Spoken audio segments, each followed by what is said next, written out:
За актуелната политичка ситуација во Македонија во дневникот разговарам со господата американскиот амбасадор во Македонија, господинот Бејли, и шефот на мисијата на Европската унија во Македонија, господинот Орав. Господо, добар ден, добро дојдовте во дневникот на Канал 5. Што се случува со договорот од Пржино? Изборите на 24 април се одложија, дали сега се е подготвено за кредибилни избори на 5 јуни? In the sense of the Prishino agreement is, of course, still in effect. The Parliament decided in February to postpone the elections until June 5th. Since that postponement, there's been some important progress, particularly on the issue of the voters list and the work of the State Election Commission. The field checks are going on. The Ministry of Interior, under the State Secretary, is conducting administrative checks as well. But there are still some concerns out there in this process. For example, are those two processes on track? These are questions that the people, the Parliament, the parties should ask, because ultimately it's up to them to decide on dates for elections. So that's another question. Another question on the voters list is, can names be actually removed from the list? It's a complicated technical question, and people have the right to appeal if there's some errors, they feel there's something wrong done there. Now that has to be done 10 days before the election. Right now, the administrative laws governing this could make that process last up to 4 months. So there's a proposal out there to shorten that time frame so that, again, this cleaning of the voters list can be a credible process. Because at the end of the day, on June 6th or whenever elections would happen, we want to say that these were fair, clean elections, that people accepted them, and they helped move the country forward. And if I may add, the negotiations of Persian agreement and the implementation faced a lot of problems. So the political leaders had a lot of difficulties to implement this political agreement also, but there are two good, very important achievements of this agreement. One is exactly State Election Commission, which is doing great job now, a lot of difficulties. But another one is Special Prosecutor, and I think her institution needs to have full support of all political parties and all the state institutions. They have full support from us, the international community. And another important element of Persian agreement is media. Much discussed here in recent weeks and months. European Union pays a lot of attention to media freedom and freedom of expression here in your country, and we have highlighted this issue in our progress reports. So in October, when we released another report, and then we had to mark that unfortunately there is sliding back in this area. There are new rules in place now for the election campaign. There was 4-party agreement, and those rules will be applied from the moment when Speaker is going to call for the elections. At the same time, very important is that self-regulatory rules are in place also. This is good that the Code of Ethics was signed by most of the biggest media outlets of the country, and now Media Ethics Council came out with the report, what was quite critical because many media outlets don't respect this code.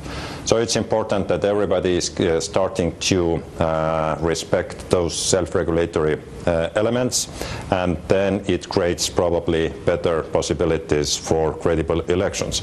Here I would say also that there were steps made towards more balanced media reporting, and now I think this is time to put this balanced media reporting really in place.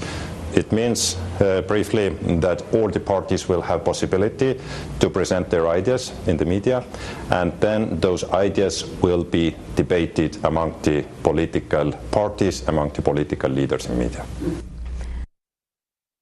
Дали сметате дека членовите на ДИК, на Државната изборна комисија, работат онака како што треба според роковите?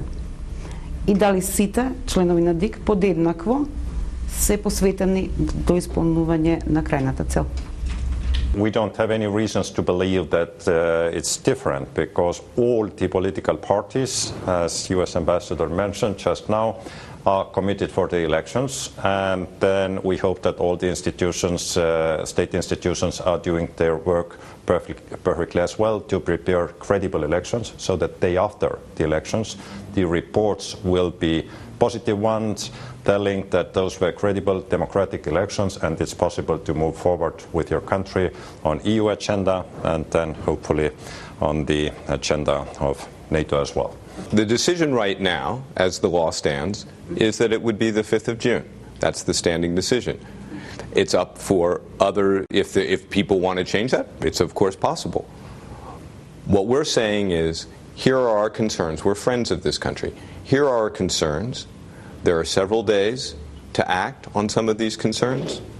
There are some important questions that Parliament and citizens, others, media, can ask to ensure that they're on the right track. That's what we're saying. These are questions that people should ask themselves, because these are the decision to go forward with elections is, of course, Parliament's decision. I've heard all the political parties say they are preparing for elections. I take them at face value. Во четврток ќе треба да се распушти собранието, во меѓувреме ДУИ ги смени целиот министерски состав врз основа на нелегално снимен телефонски разговор. Нели малку симптоматично тоа што во јавноста не излезе ниеден телефонски разговор, снимен разговор со член од СДСМ, еве да речеме од опозицијата. I have no idea why there are tapes of one, tapes of the other. That's why you have a special prosecutor. What I would say on the issue of tapes of, shall we say, intimate, private conversations, those serve no public interest. The parties agreed to a law on privacy and also on whistleblower protection back in November, and agreed to present these to the Venice Commission to review to make sure it met international standards. The response from the Venice Commission has come back, and they've recommended some changes. So I think the single strongest thing that can be done right now between today and April 7th is to pass the changes to that legislation, which will give Macedonia the tools it needs to ensure people's privacy, but also ensure transparency in government through whistleblower protection.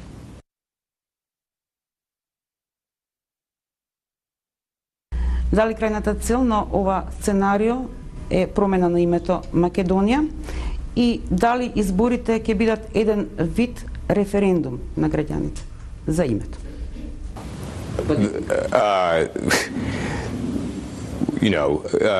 The issue of the name is one which you have to come to a mutually acceptable agreement with Greece. It's blocking your progress in NATO, in the EU. Those are difficult issues. Those are difficult issues for both countries. We want to help with that. How people here feel about that, I can't say. This is not a plot against Macedonia. This is what we're trying to do, is help Macedonia move forward with its Euro-Atlantic integration. And how the name issue will be resolved, that's going to be up to the two nations to decide. I mean, I have very wide mandate here in your country, but name issue is not in my mandate, so I'm not. Господо, ви благодарам многу на разговорот и се надевам дека на 5 јуни ќе имаме кредибилни избори, заради тоа што Македонија сепак е демократска држава која што може да ги спроведе.